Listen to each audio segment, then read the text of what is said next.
Kan jy dit hoor, soos die branders breek van Victoria Bay tot in Gouritsmond?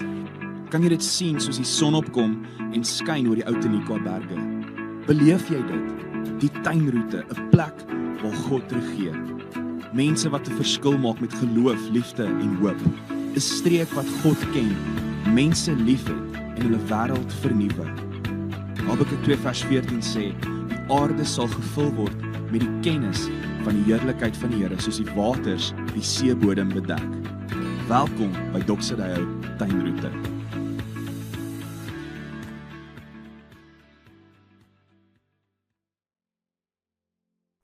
Goeiedag vriende, baie welkom by Doxodeo Tuinroete se aanlyn boodskap. Ek is Gerard, as ons nog ontmoet het nie, en dis my voorreg om vandag saam met jou weer uit die Bybel uit te kan kuier en met hierdie nuwe reeks waarmee ons besig is, verbeel jou. Maar voordat ons dit doen, kom ons bid eers saam. Hemelse Vader, baie dankie dat ons op hierdie manier tyd kan eenkant sit, bewus kan raak van U teenwoordigheid in ons, en onsself, ons hele menswees tot U beskikking kan stel. Dankie vir U Gees wat in ons woon en in ons werk. En ons bid nou, Heilige Gees, dat U ons sal kom vul en dat U U woord sal lewendig maak in ons gedagtes en in ons lewens. In Jesus se naam. Amen.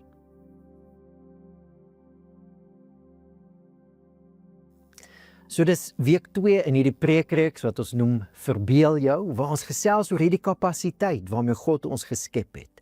Verbeelding.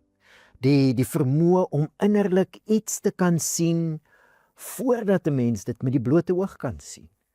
Verskillende maniere wat die skrif oor hierdie kapasiteit praat, the eyes of your innermost self, verligte oë van die verstand of die hart.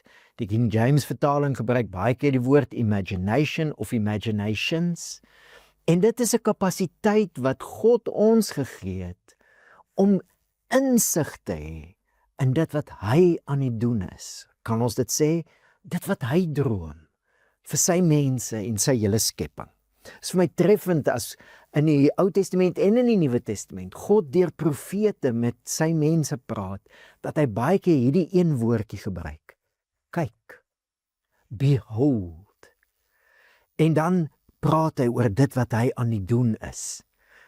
Kyk, ek maak alles nuut.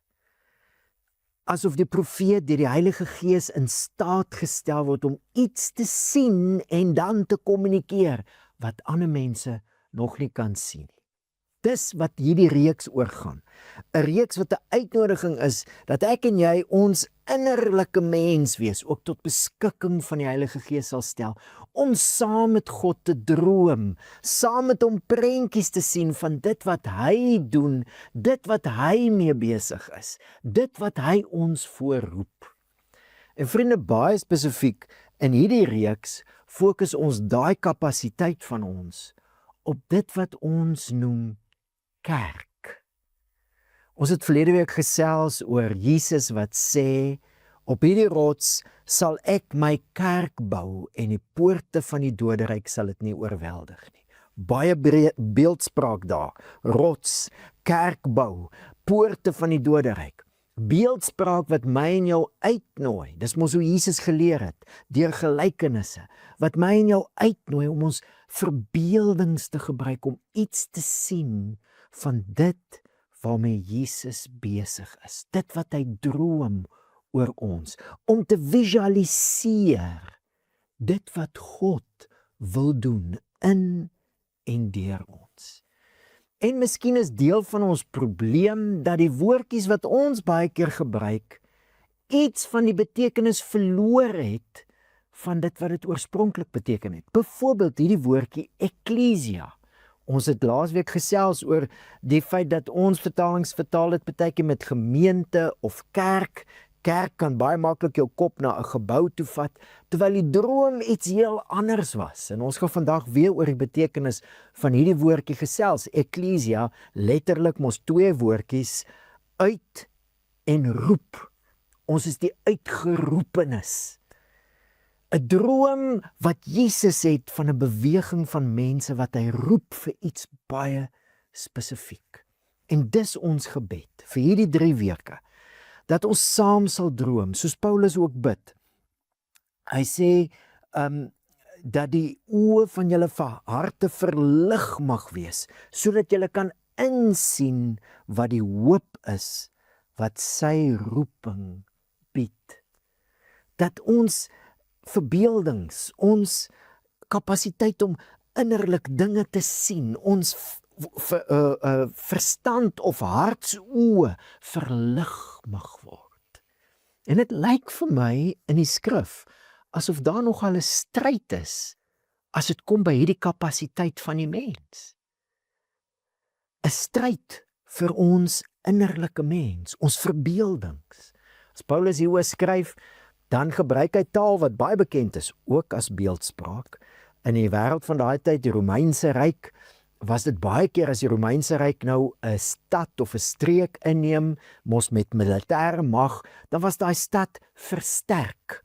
Was 'n muur rondom en daar was gewoonlik torings, hoë vestings waar die mense dan afgekyk het en hierdie empire probeer stop het. En die Romeinse ryk was bekend, miskien moet ons eerder sê berig, vir hoe hulle 'n stad kon beleer en vestings kon inneem. Dis presies die taal wat Paulus gebruik as hy praat oor 'n stryd wat aan die gang is vir ons innerlike mens. Hoor wat sê hy? Hy sê die wapens van ons stryd is immers nie menslik nie, maar danksy God kragtig om sterk vestings af te breek. Dis nou daai beeld van die stad se mure, redenasies te vernietig en ook elke skans, elke toring wat opgerig word teen die kennis van God. As die King James daai vers vertaal, dan sê hy, casting down imaginations and every high thing that exalts itself against God. Dis asof Paulus sê dat om mense te help om uit te kom by die roeping wat God vir ons het, ook baie spesifiek as dit kom by kerk, is dit baie keer nodig om sekere verbeeldings, imaginations, sekere redenasies, maniere van dink, sekere prentjies af te breek, sodat dit ons nie meer keer om by die droom uit te kom wat God vir ons het nie. En dis waarvoor ons bid, en dis waarvoor ons verbeeldings inspann in hierdie 3 weke. In die 6 weke wat na die 3 weke kom, gaan ons prakties kyk, hoe lyk dit om hierdie roeping uit te leef van Ekklesia, en dan die prentjie wat ons vandag gaan kry uit die woorde wat Paulus in Korintiërs ook gebruik om ons te beskryf. Ons gaan prakties kyk vir 6 weke lank, maar nou vir die 3 weke, kom ons droom saam. Ons droom saam met die Heilige Gees. Ons stel ons verbeeldings tot beskikking van die Heilige Gees om saam met Jesus hierdie droom te sien van dit wat hy besig is om te bou in hierdie wêreld. Vandag se begrip is baie bekend. En jy weet mos, baie keer kan 'n mens so gewoond raak aan iets dat jy iets van die betekenis verloor. Ek ken nou nie 'n ander goeie storie nie as net daai ou storie wat ek al 100 keer vertel het en jy seker ook al 100 keer gehoor het, van die dogter wat by haar ma kom terwyl sy nou 'n bout in die oond gaar maak en sy vra van ma, hoekom sny sy die punte van die bout af voor sy dit in die oond sit?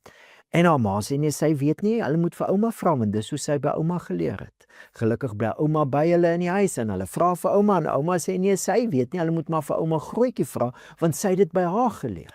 Ouma Grootjie lewe nog gelukkig en hulle WhatsApp call sommer ook net daar vir ouma Grootjie op aandrang van die dogter, want sy wil nou weet, hoekom sny mens die punte van die bout af? En sy vra vir ouma Grootjie, grootouma, hoekom sny mamma en ouma die punte van die bout af as hulle dit in die oond sit om gaar te maak? En ouma Grootjie sê, nee, sy weet nie vir wat doen hulle so simpel ding nie. In hulle tyd was die oonde baie klein, dis hoekom hulle dit moes doen. Maar sy kan nie verstaan, hoekom doen haar ma en haar ouma dit nou nog steeds nie? Partykeer kan 'n mens so gewoond raak aan iets op 'n manier doen of hoor, dat jy iets van die oorspronklike betekenis en doel verloor. Kom ons hoor en kom ons hoor nuut hoe Paulus ons as Ekklesia beskryf. Ons lees weer dieselfde gedeelte in 1 Korintiërs 1 as Paulus hierdie brief begin. Paulus deur die wil van God 'n geroepe apostel van Christus Jesus en die broer Sostenus aan die gemeente, ons het mos nou laasweek gekuier oor die woordjie, dis eklesia, aan die eklesia van God in Korinthe, wat in Christus Jesus geheilig is deur God, geroepe heilig is, saam met almal wat op elke plek die naam van ons Here Jesus Christus aanroep, hulle Here en ons Here. Genade vir julle en vrede van God, ons Vader en die Here Jesus Christus. Ek wil uitnooi om hierdie bekende woorde weer te hoor. As Paulus praat van die persoon saam met wie hy hierdie brief aan die gemeente skryf, Sostenus, die broer. En as hy van God praat, ons Vader. Paulus gebruik familieterme om die gemeente, die eklesia van God te beskryf. Familie. Ons wat in die kerk groot geword het, vir ons is dit baie bekend en ons kan baie maklik, baie gewoond raak hieraan. En ek weet nie of ons altyd besef hoe revolusionêr dit is, dat Paulus sê, vir elke een wat in Jesus glo, ons is nou deel van 'n nuwe mensfamilie. Ek hou van hoe die New Testament for everyone hierdie begrip vertaal. 1 Korintiërs 1 vers 11, you see my dear family. Ons het so gewoond geraak in die kerk aan broers en susters, dis al amper 'n terg manier om te praat met mekaar, broers en susters. Maar elke keer as Paulus die gemeente aanspreek, en hy gebruik baie keer die woord broers, en hoe mense in daai tyd die hele familie aangespreek het, was om die man aan te spreek. As hy sê broers, is dit 'n familieterm, my dear family. En besef ons hoe revolusionêr dit is, dat elke keer wat Paulus 'n brief vir 'n gemeente skryf, verklaar hy eintlik dat 'n nuwe mensfamilie tot stand gekom. Natuurlik is dit al Jesus wat so gepraat het, né? En ek dink hoe Jesus ook sy eie sending verstaan het, in terme van 'n nuwe mensfamilie. Nou ek wil jou terugvat na een van die bekende gedeeltes waar familie ter sprake is en waar Jesus 'n baie sterk uitspraak maak. Matteus 12. Jesus is besig om mense te bedien en die huis is vol mense en op 'n stadium gebeur die volgende. Terwyl Jesus nog met die skare praat, het sy moeder en broers onverwags buite gestaan en wou met hom praat. Iemand het vir hom gesê, kyk, u moeder en broers staan buite en wil met u praat. Maar hy, die een wat dit vir hom gesê het, geantwoord, wie is my moeder? En wie is my broers? Toe het hy sy hand na sy disippels uitgesteek met die woorde, kyk,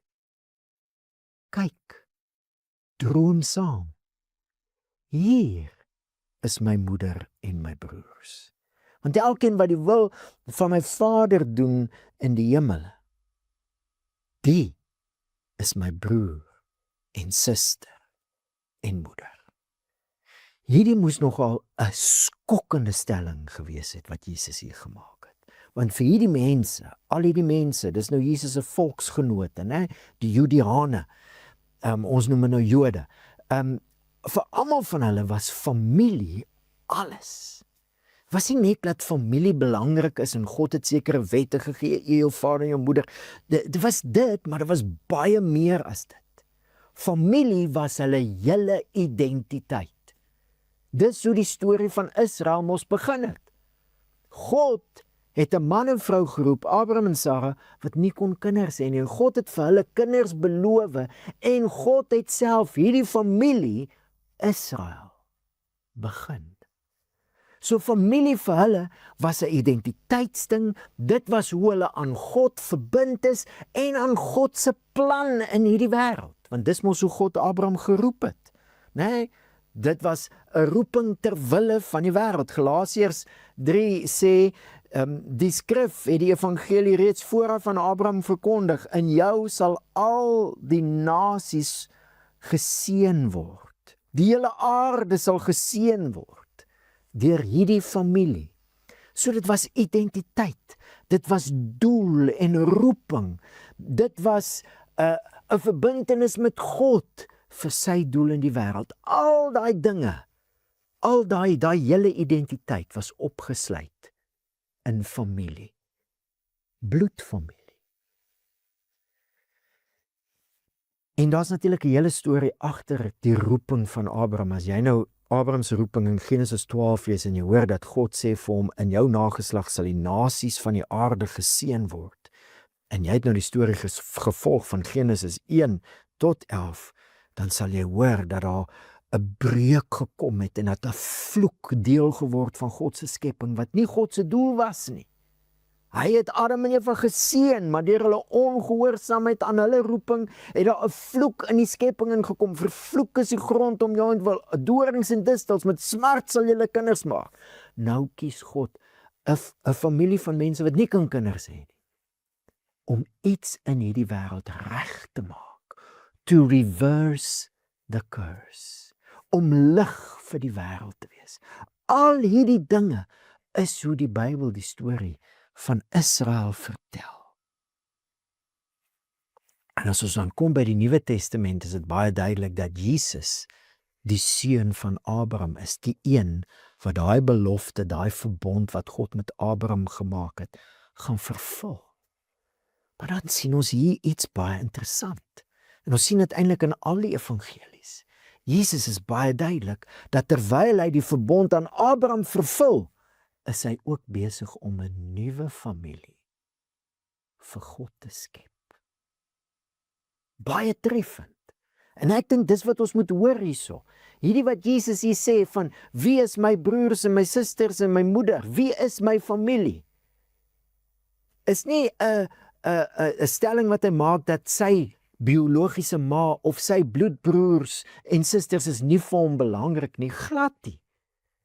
Ek bedoel, hy hang aan die kruis en dan sê vir Johannes, jy moet sorg vir Maria. Die stelling wat Jesus hier maak en op baie ander plekke oor familie, as iemand agter my wil aankom en hy haat nie sy moeder of vader of broer of suster nie, is hy my nie waardig nie. Die stellings wat Jesus maak is 'n skokkende stelling vir die mense om hom, dat die familie van God gaan nie meer gedefinieer word deur 'n bloedlyn na Abraham nie, toe nie, maar die Jesus. Jesus is besig om 'n nuwe familie vir God te skep. Dis wat ons in die evangelies lees. Ek wil hoekom anderste sal hy 12 kies. As jy in 'n rugbymal skool inkom en almal eet en drink en slaap rugby en jy stap in 'n klas en jy kies 15 seuns, gaan almal dink, "O, hier's 'n rugbyspan." As jy 12 leiers kies in Israel, het almal geweet wat Jesus besig is om te doen. Hy is besig om God se familie, God se volk op 'n nuwe manier te definieer, aan mekaar te voeg. En dit gaan alles rondom hom. Hierdie is nie 'n prioriteitstelling as Jesus sê, wie's my moeder en my suster en my broers nie. Hierdie is 'n identiteitstelling. Ons gaan nooit ons bloedfamilie minderwaardig ag of minder belangrik ag, nooit nie. Dis nie waaroor dit hier gaan nie. Hierdie gaan oor 'n nuwe identiteit van God se familie. 'n Familie met God as Vader. Dis wat Jesus kom doen het. En jy kry tekens van dit al by Johannes die Doper. Hy sê al vir die Jode, moenie dink om by julle self te sê, ons het Abraham as vader nie, want ek sê vir julle, God het mag om uit hierdie klippe kinders vir Abraham op te wek. Met die koms van Israel se Messias, die Christus, die gesalfde koning, het daar 'n nuwe tydperk in die familiegeskiedenis van God aangebreek. En die familie het nou 'n nuwe familie-identiteit. Ek weet nie of jy kan onthou nie, ons het verlede jaar uit die Hebreërs so treffend gehoor, die Hebreërsbrief, hoe die Hebreërskrywer juis oor dit skryf. Hebreërs 2 vers 10, dit was immers gepas dat hy, dit is God, die Vader, vir en deur wie alles bestaan, ten einde baie kinders tot die heerlikheid te lei. God, die Vader, wil baie kinders deel maak van sy heerlikheidsplan. Hoe het hy dit gedoen? Die leidsman van hulle verlossing het hy deur lyding tot volmaaktheid gebring. Want sowel hy wat heilig maak, so as hulle wat heilig gemaak word, is almal uiteen. Om hierdie rede is Jesus nie skaam om hulle sy broers te noem nie. Jesus het 'n nuwe mensfamilie kom skep. Dit was die Vader se wil. Dis wat hy eintlik aan Abraham beloof het. Daar gaan 'n tyd kom wat die nasies geseën gaan word. Waar mense uit allerlei nasies deel gaan wees van hierdie verbondsfamilie.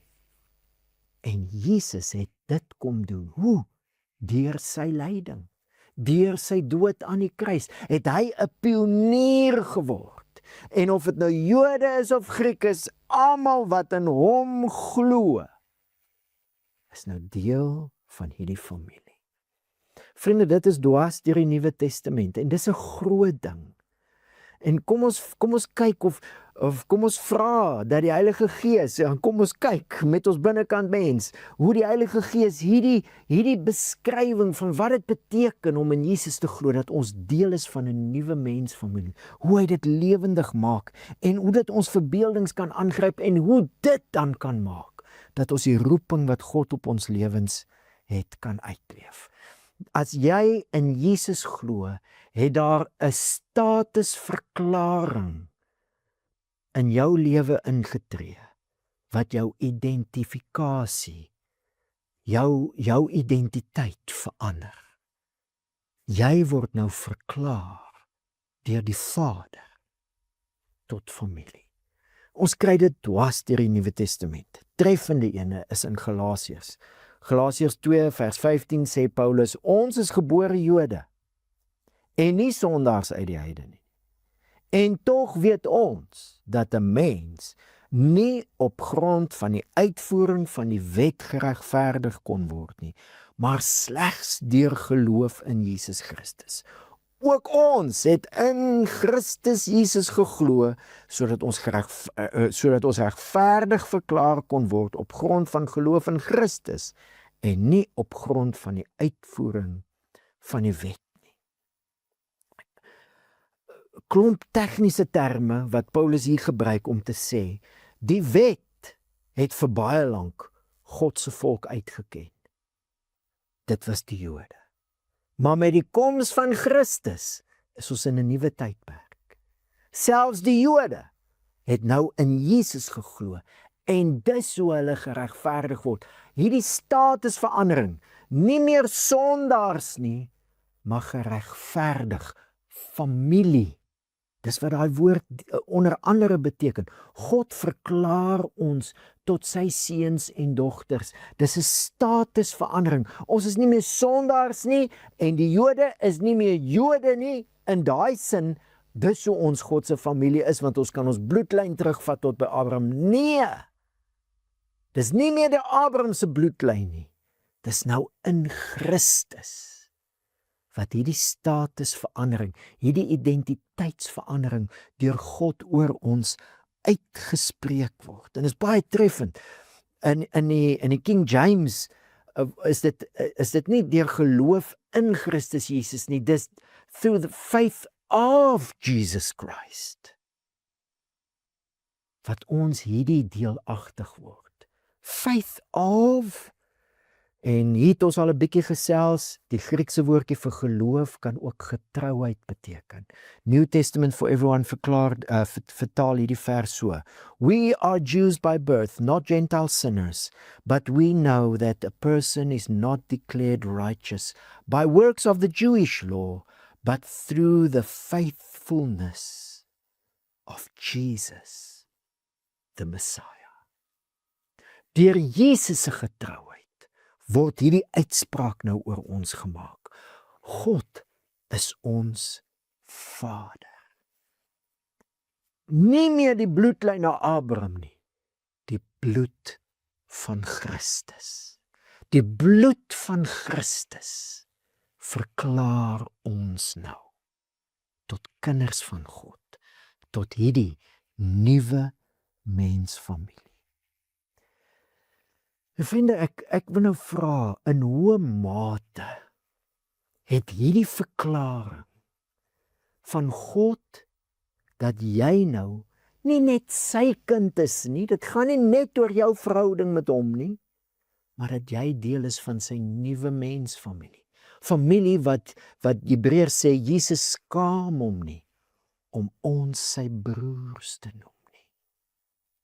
In hoe mate het hierdie verklaring van God oor jou al jou identifikasie, met ander woorde die manier hoe jy oor jouself dink, die manier hoe jy oor ander gelowiges dink, in hoe mate het hierdie verklaring jou verbeelding al aangegryp.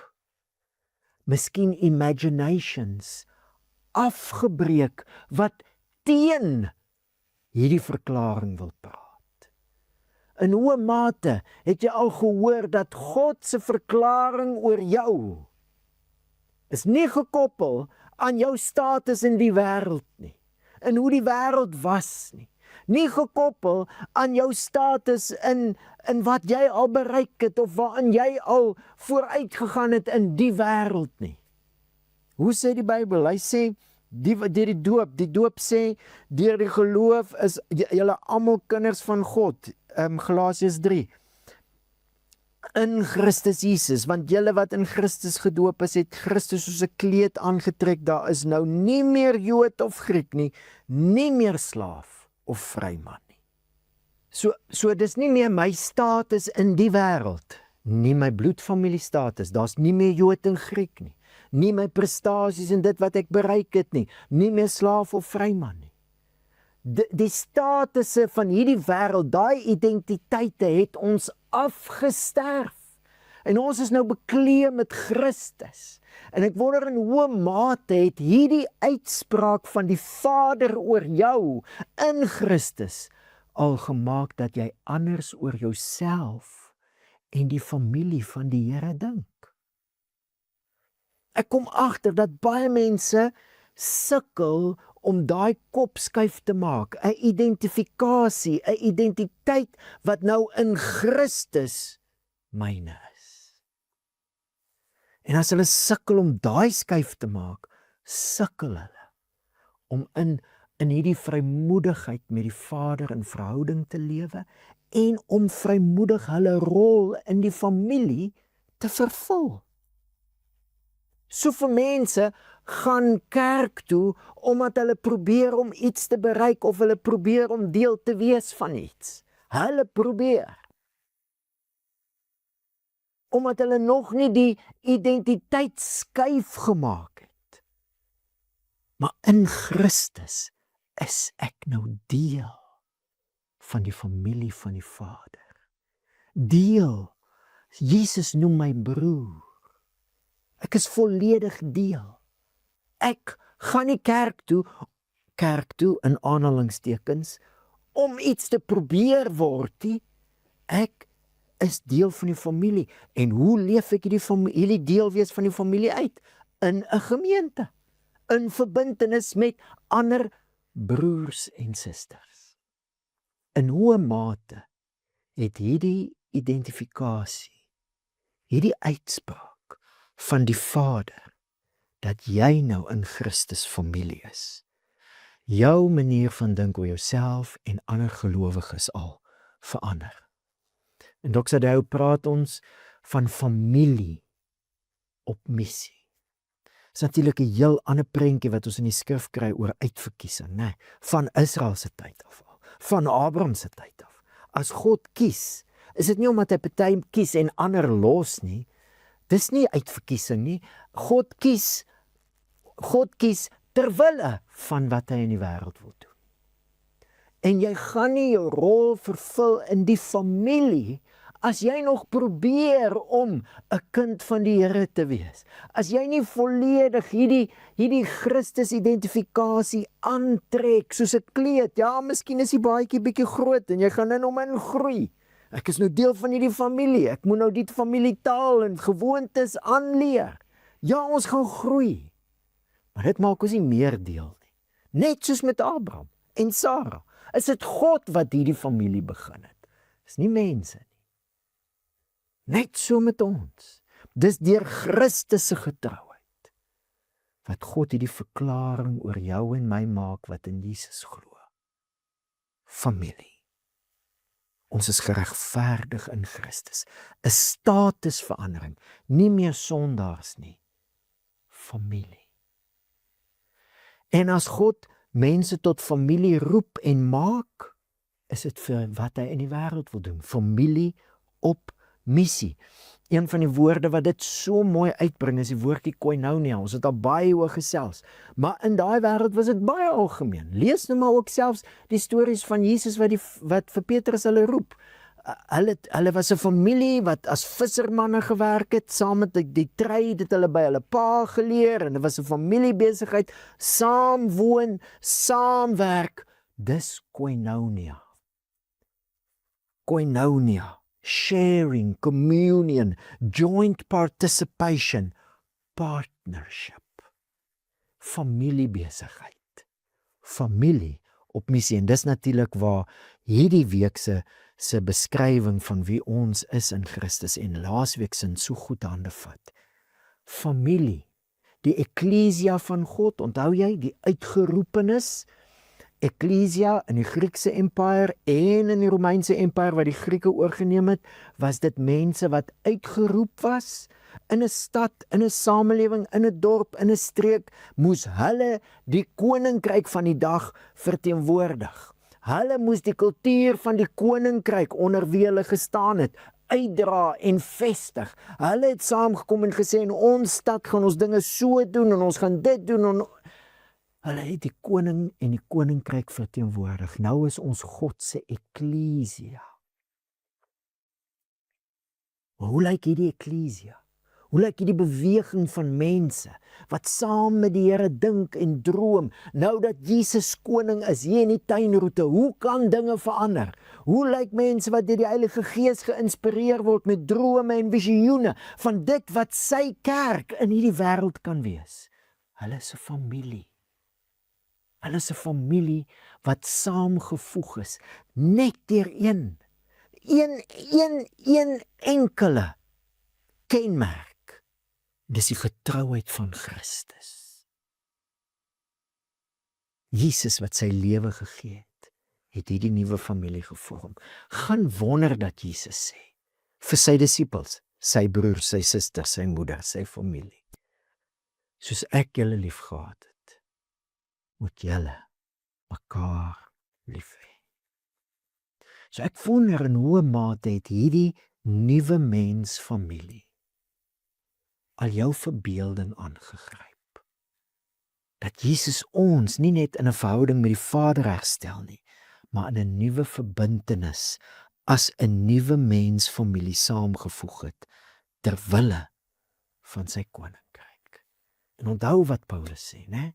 Hierdie geroepe heiliges in Christus aan die gemeente van God in Korinte, saam met almal wat op elke plek, as jy die naam van Jesus aangeroep het, dan is jy deel van hierdie familie. Hierdie familie vat verantwoordelikheid. Ons is in vennootskap, verantwoordelikheid vir hierdie boodskap van God se koninkryk. Verantwoordelikheid dat nog mense kan hoor, die koning roep hulle. Hierdie familie vat verantwoordelikheid om mense te verwelkom in die familie in. Dis wat hier fout was, né? In Galasiërs en in Korinte. Ou identiteite het begin kop uitsteek, né? Die rykes in Korinte het neergekyk op die armes. Van die mense met sekere gawes het gedink hulle is belangriker, of sekere kennis het gedink hulle is belangriker. En hulle het iets verloor van die gelykheid in Christus. Ons is almal seuns en dogters van die Vader.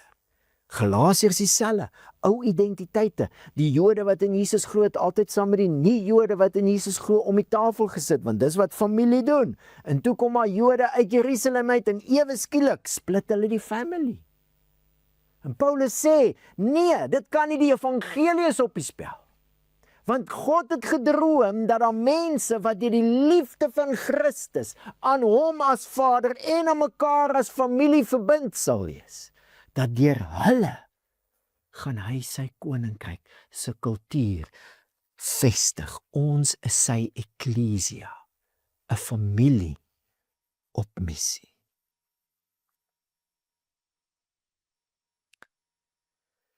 Dit is baie treffend vir my in die Johannes Evangelie, hoe hy hierdie storie vertel van Jesus en die Vader en ons. Dwars deur die evangelie, onthou jy, dis die evangelie waar Jesus ook praat van die koninkryk van God, en jy gaan nie die koninkryk sien as jy nie van bo af gebore word nie, of wedergebore. Letterlik staan daar van bo af gebore. Gebore van die Heilige Gees as 'n kind van God. Maar dwars deur die evangelie praat Jesus die hele tyd van die Vader, my Vader, die Vader, my Vader, my Vader, my Vader, hierdie intieme verhouding tussen Jesus en die Vader. En dan sterf hy, en as hy uit die dood uit opstaan, stuur hy vir Maria na die disippels toe, met hierdie boodskap: gaan sê vir my broers, ek vaar op na my Vader en julle Vader. Ons deel in dieselfde intieme verhouding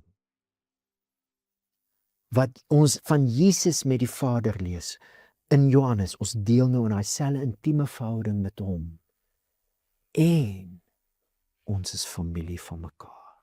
'n nuwe mensfamilie wat leer om mekaar lief te hê soos Jesus ons liefgehad het. Dis die droom van gemeente wees. En dis deel van hoe eklesia, mense wat God se koninkryk in hierdie wêreld uitdra.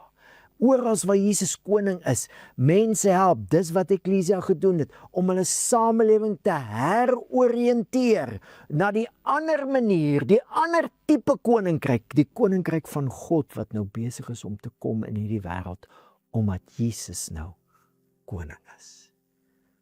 En ek wonder en ek wil vra dat ons saam sal bid ook oor dit, en miskien is vandag so 'n oomblik. Of ons nie nodig het om imaginations af te breek. Identiteite, dinge wat ons nog gevange hou, dat ons nie hierdie droom van familie kan realiseer, van eklesia kan realiseer en kan uitleef nie.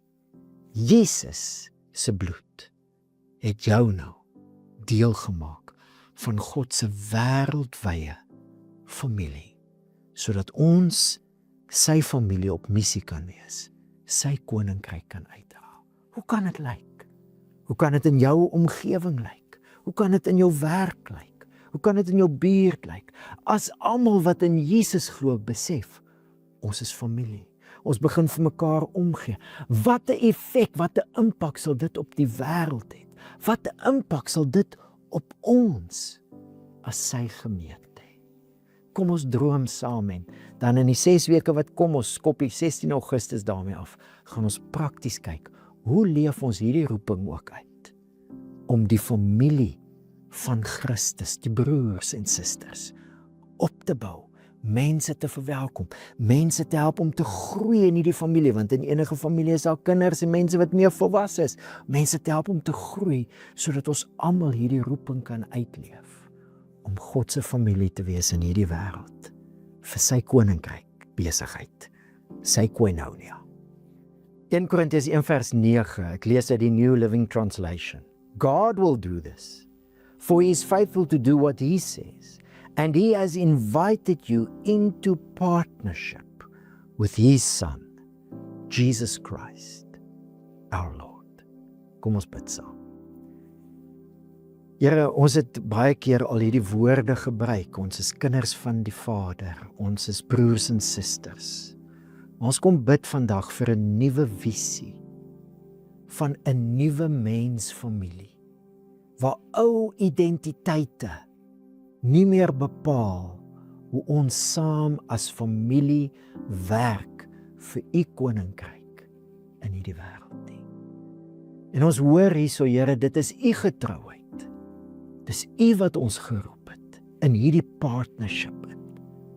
Ons bid vir die werking van U Gees, dat U verbeelding sal afbreek, dinge wat ons dink oor onsself, dinge wat ons dink oor ander mense, en dat U sal hierdie visie van 'n nuwe mensfamilie opbou. En ook, Here, wanneer ons dan nou kom by die praktyk, dat U ons sal lei, Heilige Gees, prakties. Hoe leef ons hierdie roeping van familie wees uit? Ons bid dit in die naam van Jesus, en ons bid dit, Here, vir dit wat U gedroom het, dit wat U wil doen, dit waarvoor U ons gekies het in hierdie wêreld. In Jesus se naam. Amen. Vriende, was lekker om saam met jou te kuier, en ons sien mekaar volgende week wanneer ons verder gesels oor verbeel jou.